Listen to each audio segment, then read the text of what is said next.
Welcome back to PlayStation Grenade. Hello there, I'm Adam, and it's time to recap the events in Marvel Spider-Man from back in 2018. Let's do this. This isn't your typical superhero origin tale. The moment we first see Spider-Man, he's already been the web-slinger for years, with a personal correspondent at the police department no less. The PlayStation Spider-Man seems to have the perfect life, and in the very first scene, we take down Kingpin. After 8 years of trying, he's finally going to prison, once and for all, and New York is safe. In 1 month you wish you had me back!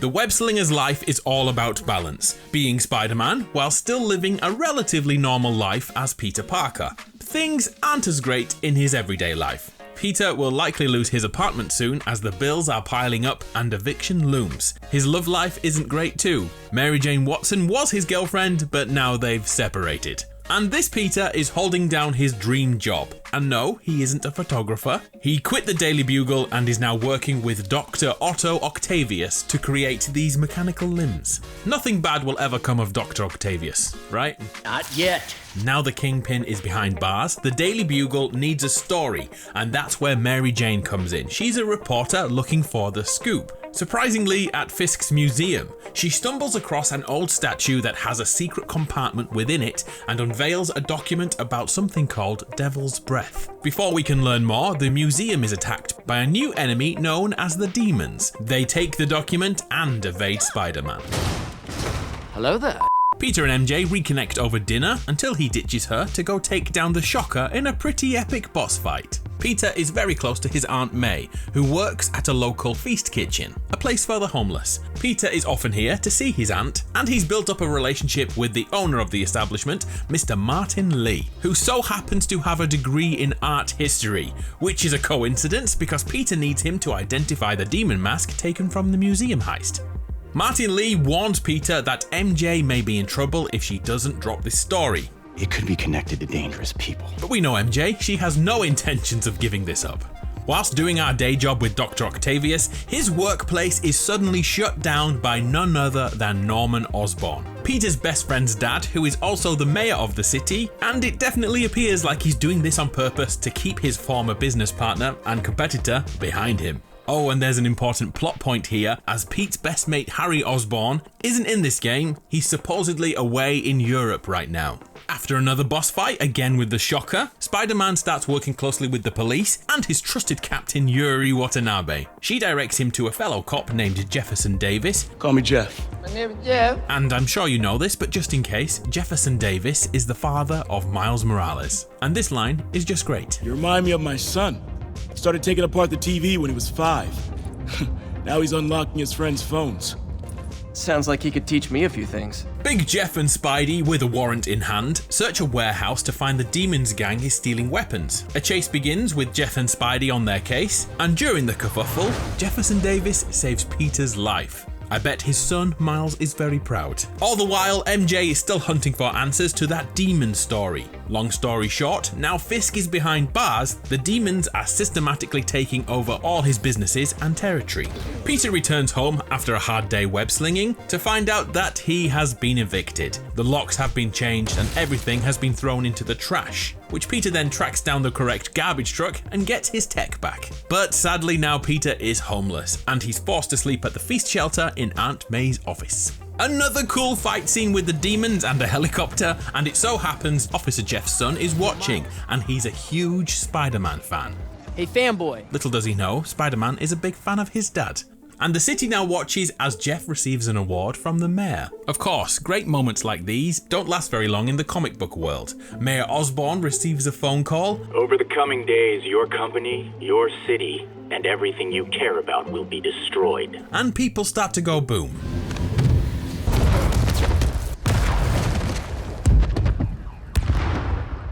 This is also the first time we play as Miles, as Peter recovers from a blast to the face. Miles saves his mother and then hunts for his father. Dad! Dad, no! Wake up! Wake up! Jefferson Davis is laid to rest. The origin story of Miles Morales has already begun. I just wanted to say, I know what you're going through. That's what you were gonna say, right? Peter is certain Martin Lee is the leader of the demons, yet Yuri won't act on this without proof. Suddenly, Silver Sable arrives, and she's no second-class hero here. She takes Spider-Man down with ease. Luckily, Yuri is here to vouch for Pete. It turns out Norman Osborn has called in Sable and her task force to protect him from the demons. Peter hooks up Miles with a job at the Feast Kitchen to help him escape his grief. Bad timing on the TV, mate. Whilst here, Peter finds a secret room in Martin Lee's office. Inside we get the answers we need and the evidence that Yuri needs. Martin Lee hates Norman Osborn with a passion. Look at this board. We also find files about the Devil's Breath. But wait, this room is booby-trapped, designed to eliminate anyone who finds his secrets. But Pete is built different. While leaving, Martin Lee returns to catch Peter snooping around, but they both stay calm. And as Peter attempts to follow Lee, he can't because he's attacked by his own friends at Feast. Martin Lee can manipulate people, corrupting them with their own thoughts, because Martin Lee is Mr. Negative. Peter continues to live this double life, going back and forth between work with Dr. Octavius and being the webslinger around New York. The prosthetic arms Otto and Pete are working on are improving, but they're having many setbacks before they can test this in real life. Damn it! Elsewhere, Peter is trying to get back with MJ, but she's totally driven by her career and the demon story. News comes in that the demons are searching for a scientist known as Morgan Michaels. We don't know much, but we rush to a fancy dress party which he may be at. Check out my moves. Spider-Man is constantly one step behind, and to change this we head to Oscorp to infiltrate Norman Osborn's company to find out that Devil's Breath is a side effect of something called GR27. The original GR27 was designed to fix genetic issues in humans, but as tests continued, it became apparent that this was so contagious that it could cause a worldwide pandemic, hence the nickname Devil's Breath. To our knowledge, there is only one vial of this stuff, and it's with super scientist Morgan Michaels. Back to real life, and daytime Peter and Dr. Octavius have excelled at their neural link limbs. Revolutionary stuff right here, and Octavius reveals something about himself.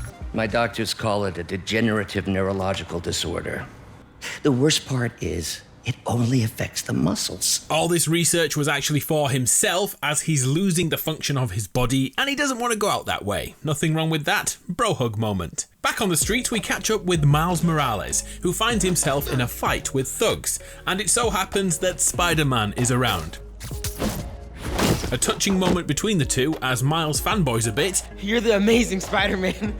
You're the spectacular Spider-Man. And a few other choice adjectives Jameson uses. And then gets a free sparring lesson. The location of Morgan Michaels is revealed and the demons are already there and attacking his convoy. They want the Devil's Breath vial. Mr. Negative tries to corrupt Peter and we go into this weird negative dream sequence, but he's too strong and finds a way out. Long story short, the demons get away and Silver Sable isn't happy. But at least we save Morgan Michaels.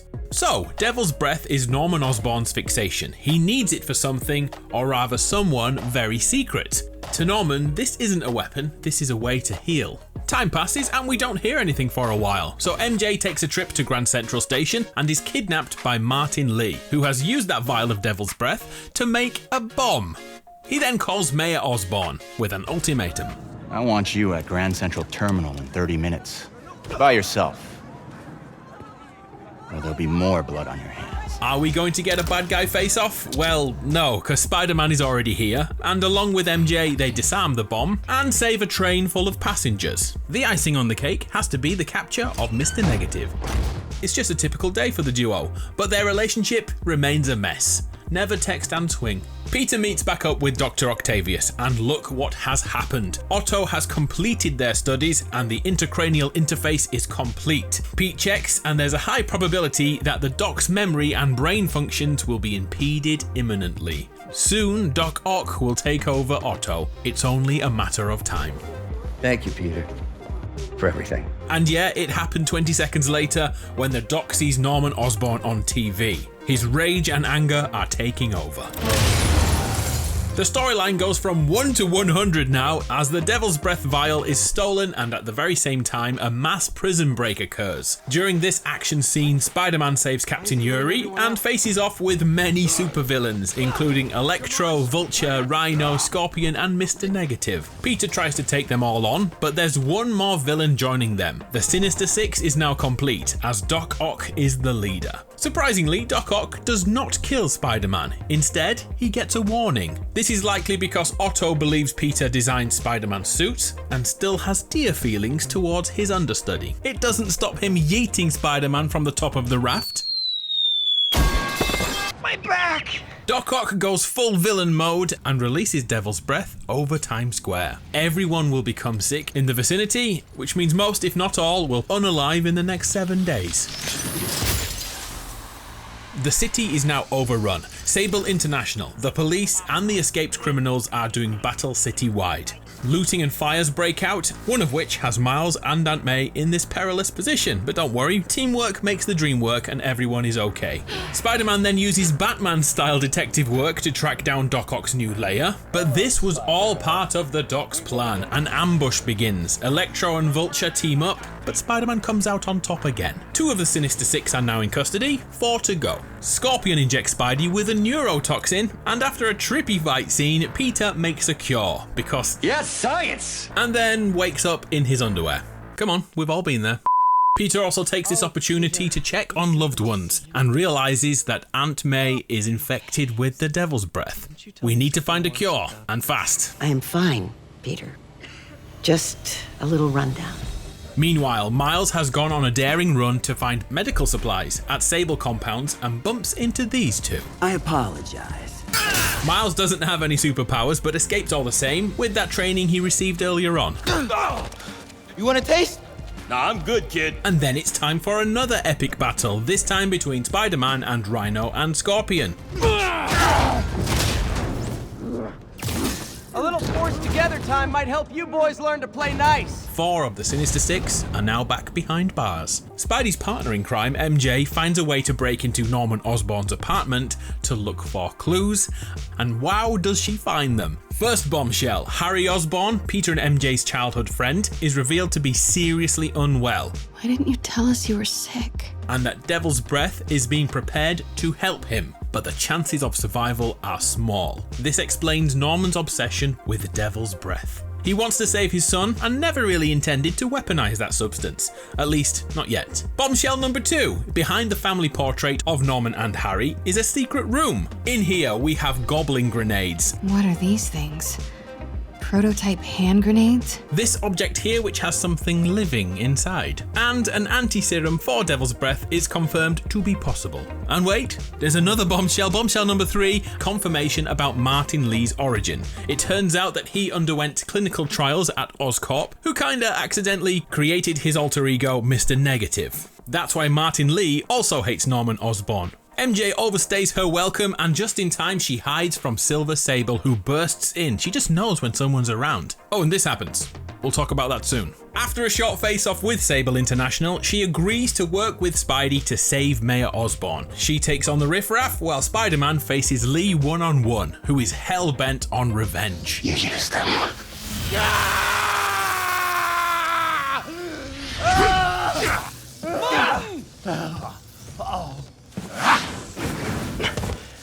This won't bring your parents back.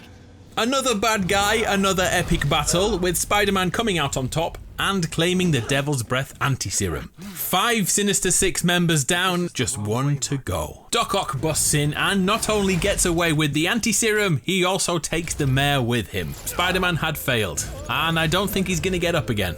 But then there's a stunning scene with Morgan Michaels, Sable, Miles and co. as they work together to save their Spider-Man. His only thought when waking is...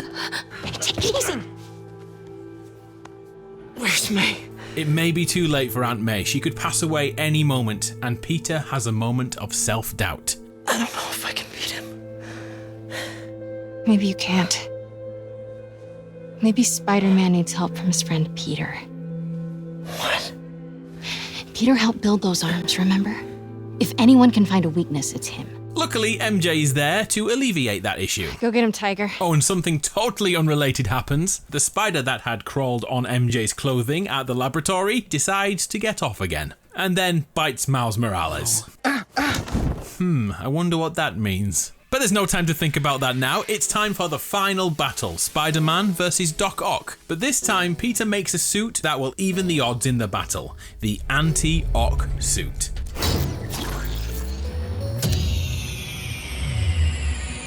As the rain pours down, Doc Ock ascends the Oscorp Tower and says goodbye to his former friend Harry Osborn. You're a failure, Otto! And you always will be!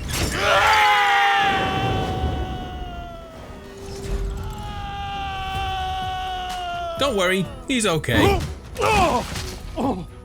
The final battle is the most epic of the game, with Doc Ock Spider-Man's superior. But there's a moment in this fight that changes everything. Such a disappointment. Parker. You knew? I tried to warn you, Peter, but you didn't listen. You knew. This means too much to me! Not more than it means to me! Peter is now able to treat Doc Ock as the real enemy rather than the friend he wishes to save. And, well, see for yourself. Otto! Stop! Parker. If you want to change the world, you have to be the kind of man who can make the hardest decisions. I couldn't agree more! No!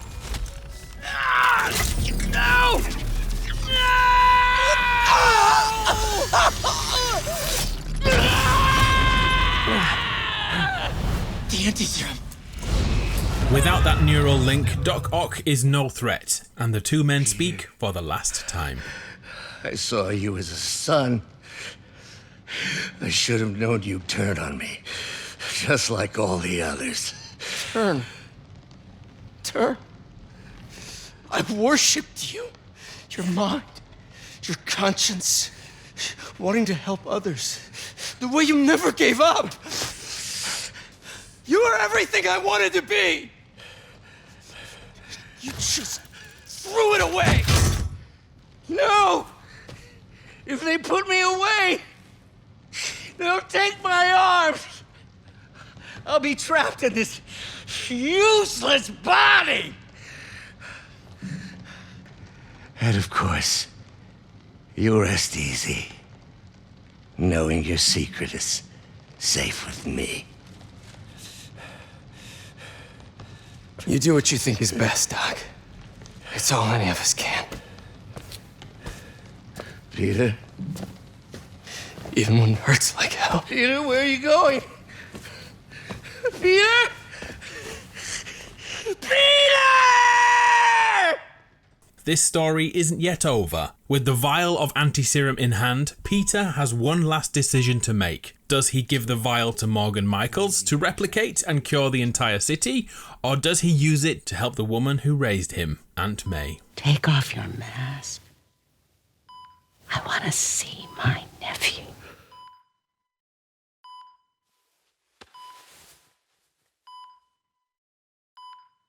You knew?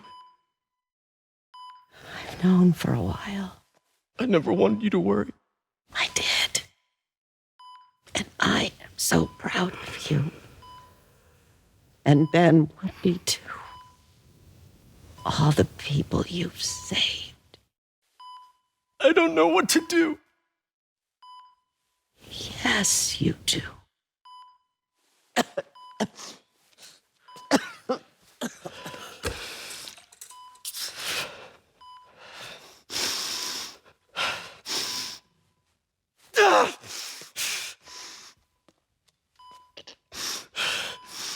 Peter chooses the greater good and sits with his aunt until she passes. Let's not finish this story on such heartache. Life goes on. The cure to Devil's Breath is successful. Doc Ock is secured behind bars, Mary Jane is now an associate editor at the Daily Bugle, and Miles has something to tell us too. I think it's better that I just, I show you. No. It's pretty weird, right?